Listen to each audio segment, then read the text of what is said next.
Tom White of Red Option Advisors joins you now for Stocking Up. Always good to have your smiling face on the show. Good to be back. So what do you think about the market action? I think we're running into some volatility into May.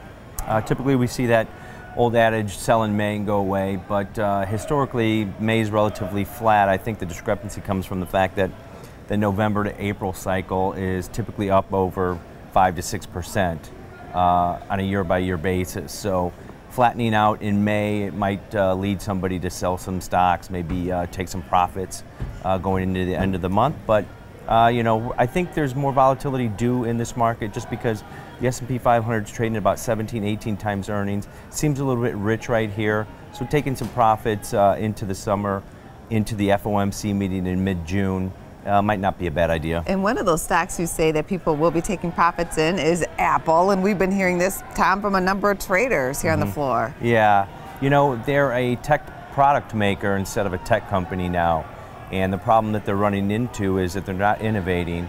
Valuation's still really low in that name. You're looking at maybe 8 times earnings minus cash, but you know, until they start innovating again, come up with some new products, I think that stock's going to be in that $85 to $95 range for a while. Now, Alibaba has earnings coming out today.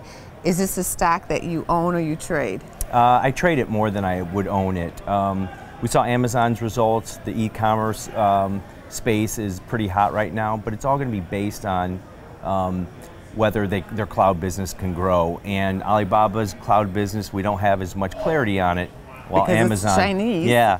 And it's Amazon is growing exponentially in that space. So, if we see some upside in their cloud revenue, we could see a pop like Amazon saw last week in their earnings. Interesting move. Good to have you on the show. Thanks.